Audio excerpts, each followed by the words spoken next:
Hi, Ernakulam ജില്ലയിലെ ചരിത്രമുറങ്ങി കിടക്കുന്ന പൗരാണിക നഗരമായ നമ്മുടെ നോർത്ത് പറവൂരിലെ പ്രശസ്തരായ വ്യക്തികളെ പരിചയപ്പെടുന്ന ഒരു പ്രോഗ്രാമാണ് ലെറ്റ്സ് ടോക്ക് വിത്ത് പ്രമുഖർ.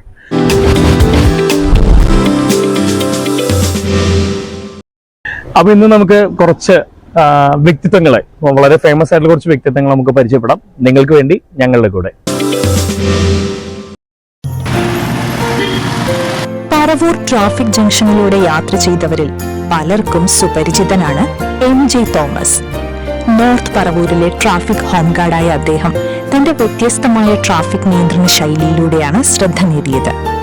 സാധാരണ കൈസിഗ്നലുകൾക്ക് പകരം നൃത്തച്ചുവടുകൾ പോലെയുള്ള താളാത്മകമായ ചലനങ്ങളിലൂടെ വാഹനങ്ങൾ നിയന്ത്രിക്കുന്നതാണ് അദ്ദേഹത്തിന്റെ പ്രത്യേകത. അതുകൊണ്ട് തന്നെ വഴിയാത്രക്കാരും വാഹനയാത്രക്കാരും അദ്ദേഹത്തെ സ്നേഹത്തോടെ ഡാൻസിംഗ് ഹോംഗാർഡ് എന്ന് വിളിക്കുന്നു.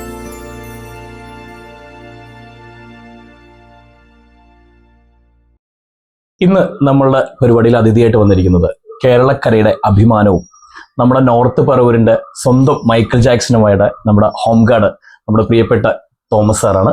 നമസ്കാരം സർ. നമസ്കാരം സർ. ഇപ്പോൾ നമ്മൾ പത്രം എടുത്താലും സോഷ്യൽ മീഡിയ പ്ലാറ്റ്ഫോം എടുത്താലും TV ഓൺ ചെയ്താലും ഏറ്റവും അധികം കാണുന്നതാണ് യങ്സ്റ്റേഴ്സ് ആക്സിഡന്റ് ആയിട്ട് മരിക്കുന്ന ഒരു കേസ്, അല്ലെങ്കിൽ കേരളത്തിൽ അപകടങ്ങളുടെ നിരക്ക് വളരെ കൂടുതലാണ്. ഇത്തരത്തിൽ കേരളത്തിൽ അപകടം ഉണ്ടാവാനുള്ള ഒരു കാരണം എന്താണ്? കേരളത്തിൽ ഇത്ര വലിയ കൂടുതൽ അപകടങ്ങൾ ഉണ്ടാവാൻ മെയിനായിട്ടുള്ള കാരണം നമ്മുടെ ഇന്ത്യ മഹാരാജ്യത്തിന്റെ തെക്കേ അറ്റത്ത് സ്ഥിതി ചെയ്യുന്ന ഒരു സംസ്ഥാനമാണ് നമ്മുടെ കേരളം. ചെറിയൊരു സംസ്ഥാനം, പക്ഷെ ജനസാന്ദ്രത കൂടുതൽ ഉള്ള സംസ്ഥാനമാണ്. നമ്മുടെ 1980കളിൽ നമ്മുടെ മോട്ടോർ വെഹിക്കിൾ ഡിപ്പാർട്ട്മെന്റ് മുഖാന്തരം രജിസ്റ്റർ ചെയ്തത് 2 ലക്ഷം വണ്ടികളാണ്. അത് 2000 ആയപ്പോഴത്തേക്കും 40 ലക്ഷം വണ്ടികളായിട്ട് വർദ്ധിച്ചു. അത് പിന്നെയും നമ്മുടെ ജീവിത നിലവാരവും നമ്മുടെ സാമ്പത്തിക നിലവാരവും നമ്മുടെ വിദ്യാഭ്യാസ നിലവാരവും വർദ്ധിച്ചതോടുകൂടി വണ്ടികളുടെ എണ്ണം കൂടി വർദ്ധിച്ചു. കാരണം നമുക്ക് വരുമാനം കൂടി, അതിനനുസരിച്ച് നമ്മുടെ ജീവിത സൗകര്യങ്ങൾ വർദ്ധിച്ചു, ഇതിലൂടെ വാഹനങ്ങളും കൂടി വർദ്ധിച്ചു. അപ്പോൾ ഏകദേശം 2023 ആയപ്പോഴത്തേക്കും നമ്മുടെ കേരളത്തിൽ മോട്ടോർ വെഹിക്കിൾ ഡിപ്പാർട്ട്മെന്റ് മുഖാന്തരം രജിസ്റ്റർ ചെയ്യപ്പെട്ട വണ്ടികളുടെ എണ്ണം 1,50,00,000 മേപ്പറമായി. അത്രയും വർധനമുണ്ടായി. പക്ഷെ ഇവിടെ ഒരു കാര്യം നമ്മൾ ശ്രദ്ധിക്കേണ്ടത്, ഈ 1980കളിലുള്ള റോഡുകൾ തന്നെയാണ് ഇപ്പോഴും നമുക്ക് സഞ്ചാരയോഗ്യമായിട്ടുള്ളത്. പുതിയ NH വരുന്നുണ്ട്, എങ്കിലും ഇപ്പോൾ നമ്മൾ സഞ്ചരിച്ചു കൊണ്ടിരിക്കുന്നത് ആ 1980കളിലുള്ള റോഡുകൾ തന്നെയാണ്.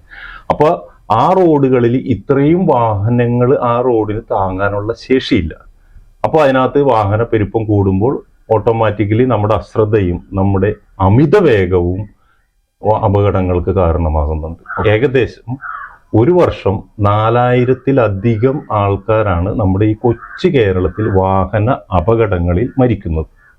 അതിനകത്ത് കൂടുതലും ചെറുപ്പക്കാരുമാണ്, 2 വീലർ ഓടിക്കുന്ന വ്യക്തികളുമാണ്. സർ, ഞങ്ങൾക്കൊരു കോമൺ ആയിട്ടുള്ള ഒരു വണ്ടി ഓടിക്കുന്ന റൈഡർ അല്ലെങ്കിൽ ഡ്രൈവർ എന്ന കണക്കിന് ഞങ്ങൾക്ക് കോമൺ ആയിട്ടുള്ള ഒരു സംശയമാണ്. ഈ മഞ്ഞ സിഗ്നൽ കത്തി നിൽക്കുന്ന സമയത്ത് നമ്മൾ വണ്ടി എടുക്കണോ, വണ്ടി എടുക്കാതിരിക്കണോ? ഇത് പൊതുവെ എല്ലാവർക്കും ഉള്ള ഒരു സംശയമാണ്. ഈ മഞ്ഞ ലൈറ്റ് കത്തുമ്പോൾ വണ്ടി മുന്നോട്ട് കൊണ്ടുപോകാമോ അല്ലെങ്കിൽ സ്റ്റോപ്പ് ചെയ്യണോ എന്നുള്ളത് പൊതുവെ എല്ലാവർക്കും ഉള്ളൊരു സംശയമാണ്.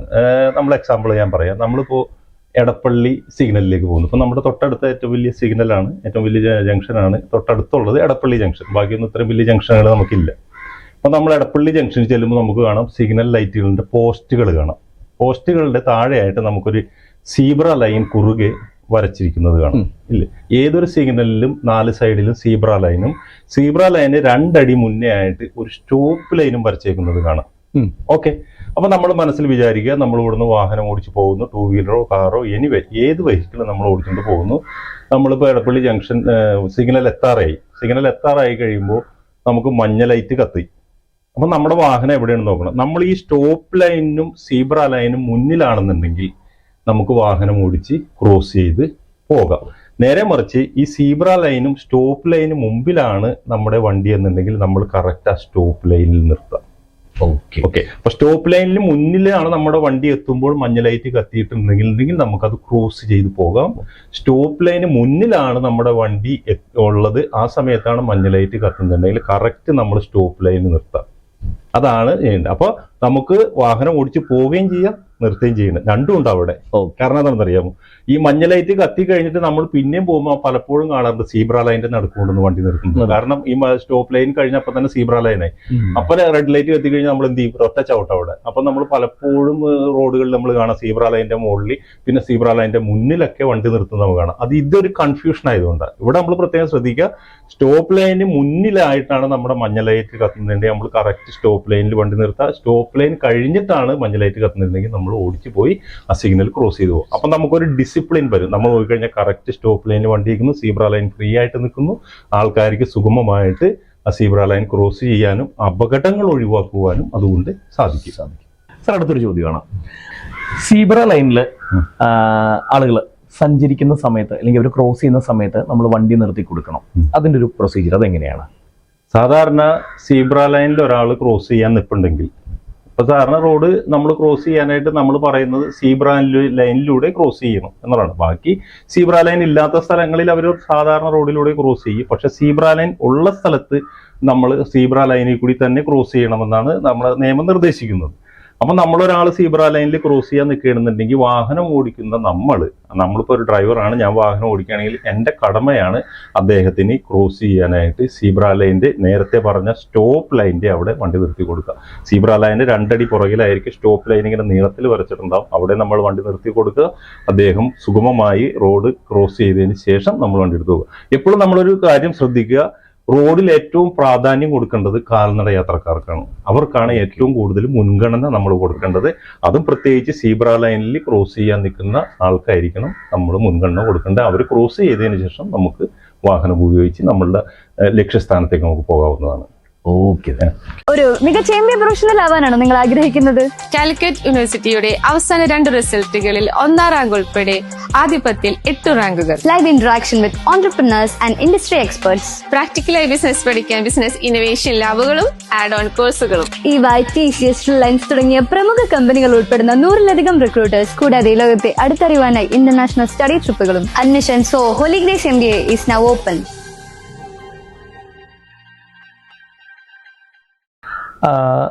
നമ്മൾ പറഞ്ഞു സീബ്ര ലൈനിൽ ക്രോസ് ചെയ്യുന്ന കേസൊക്കെ പറഞ്ഞു. ഈ സീബ്ര ലൈനിൽ അപകടങ്ങൾ ഉണ്ടാവുന്നത് എത്തരത്തിലാണ്, അല്ലെങ്കിൽ ഏതൊരു സാഹചര്യത്തിലാണ്? അപ്പൊ നമ്മൾ നോക്കുക, നമ്മളൊരു സീബ്ര ലൈൻ ക്രോസ് ചെയ്യാൻ നിൽക്കുന്നു. ആ സമയത്ത് നമ്മുടെ പൊതുവെ നമ്മുടെ നാട്ടുകാർ നമ്മൾ നിർത്തി തരില്ല വണ്ടി.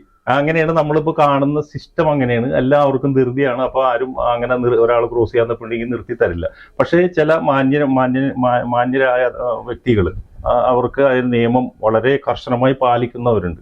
അപ്പൊ അവരെന്ത് ചെയ്യുന്ന വെച്ചാൽ നമ്മൾ നിൽക്കണ കാണുമ്പോൾ നമുക്ക് കറക്റ്റ് ആ സ്റ്റോപ്പ് ലൈനിൽ വണ്ടി നിർത്തി തരും. നമ്മൾ എന്ത് വിശ്വസിക്കും, അദ്ദേഹം എനിക്ക് വണ്ടി നിർത്തി തന്നു എന്നുള്ള ഇതിൽ നമ്മൾ ആ സീബ്ര ലൈൻ ക്രോസ് ചെയ്യാൻ ശ്രമിക്കും. ഈ സമയത്ത് ഈ നിർത്തിയേക്കുന്ന പുറകിൽ കൂടി മാന്യനല്ലാത്തൊരു വ്യക്തി ആ വണ്ടിയെ ഓവർടേക്ക് ചെയ്തു വരും. അങ്ങനെയാണ് നമ്മൾ പലപ്പോഴും സീബ്ര ലൈനിൽ അപകടമുണ്ടായി, ആക്സിഡന്റ് ആയ ആൾ മരിച്ചു അല്ലെങ്കിൽ അപകടം പറ്റി എന്ന് പറയുന്നതിന്റെ മെയിൻ കാരണം ഇദ്ദേഹം മാന്യനായതുകൊണ്ട് ഇദ്ദേഹം അവിടെ നിർത്തി തന്നു. പക്ഷെ മാന്യനല്ലാത്തൊരു വ്യക്തി അതിന്റെ പുറകിൽ നിന്ന് ഓവർടേക്ക് ചെയ്ത് കയറി വരും. നമ്മളുടെ ആൾക്കാരുടെ ഒരു പ്രത്യേകതയാണ്. അപ്പൊ നമ്മൾ ശ്രദ്ധിക്കേണ്ട ഒരു കാര്യം, ഒരു വ്യക്തി നിർത്തി തന്നു എന്ന് വിചാരിച്ചിട്ട് പൂർണ്ണമായ വിശ്വാസത്തോടുകൂടി ഒരിക്കലും നമ്മൾ സീബ്ര ലൈൻ ക്രോസ് ചെയ്യരുത്.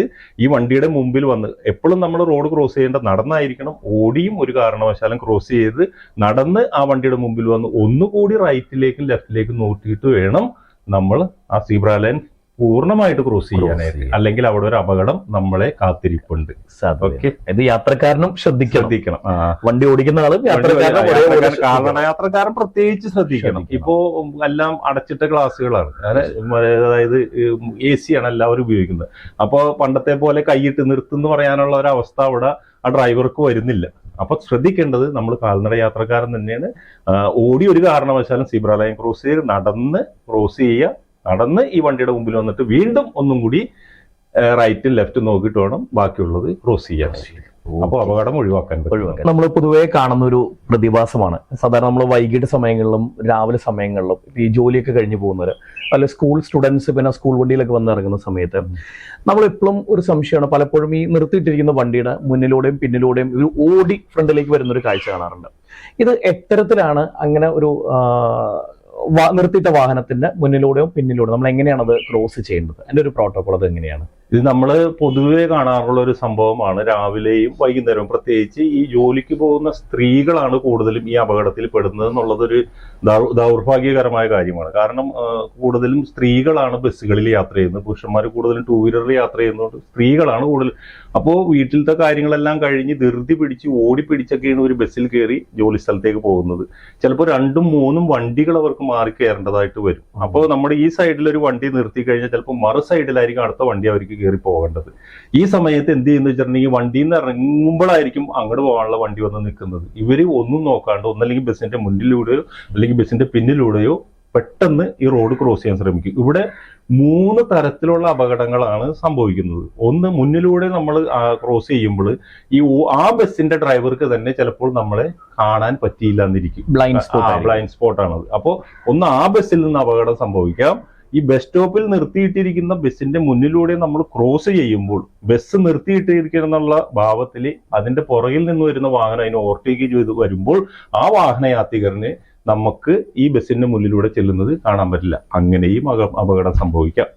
2, മൂന്നാമത്തെ അപകടം വെച്ചാൽ നമ്മൾ പുറകിലൂടെയാണ് ക്രോസ് ചെയ്യണമെന്നുണ്ടെങ്കിൽ ഫ്രണ്ടിൽ നിന്ന് വരുന്ന വാഹന ഡ്രൈവർക്ക് നമ്മളെ കാണാൻ സാധിക്കില്ല. പെട്ടെന്ന് നമ്മൾ റോഡിലേക്ക് ചെല്ലുകയും അവിടെ നിന്ന് വരുന്ന വാഹനം ഇടിക്കുകയും നമ്മളുടെ മരണം വരെ അതിനകത്ത് സംഭവിക്കാം. ഇങ്ങനെ നിരവധി കേസുകൾ നമ്മൾ പേപ്പറിലൂടെയും ദൃശ്യമാധ്യമങ്ങളിലൂടെയും കണ്ടിട്ടുണ്ട്. എങ്കിലും നമ്മൾ സതർക്കരാവുന്നില്ല. അതിനെക്കുറിച്ച് നമ്മൾ അത്ര അങ്ങോട്ട് ബോധർ ചെയ്യുന്നില്ല. കാരണം അപകടങ്ങൾ ദിവസവും നമ്മൾ ടി വിയിൽ കാണേണ്ട, കലൂരി നമ്മൾ 1-2 കേസുകൾ നമ്മൾ കണ്ടതാണ്. അപ്പൊ അത് വളരെയേറെ ശ്രദ്ധിക്കേണ്ടതാണ്.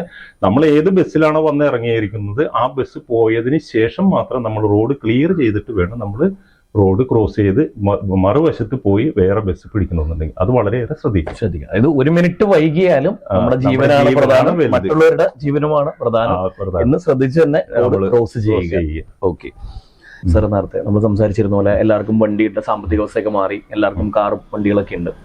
ഈ ഒരു യാത്ര പോകുമ്പോൾ അതിന് മുന്നേ ആയിട്ട് ഒരു വാഹനത്തിൽ നമ്മൾ എത്തരത്തിലാണ് തയ്യാറെടുപ്പ് നടത്തേണ്ടത്? ഒരു വാഹനത്തിന്റെ എന്തൊക്കെ കാര്യങ്ങളാണ് നമ്മൾ ശ്രദ്ധിക്കേണ്ടത്?